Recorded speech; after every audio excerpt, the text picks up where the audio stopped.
Creative depth feels more natural when it's built through layering instead of heavy visual effects. Today, how to explore cinematic frame compositions. Open Canva and create a 1080 by 1080 canvas. Insert a wide rectangular frame and place your image inside, adjusting it carefully for a cinematic crop. Duplicate the frame twice, enlarging each copy slightly and lowering opacity to create soft layered depth behind the main image. Add one smaller supporting frame nearby for variation.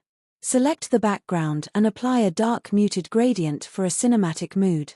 Add subtle shadows or blur effects to enhance depth naturally. Use position tools to align everything while maintaining the cinematic feel. Add minimal text using an elegant font.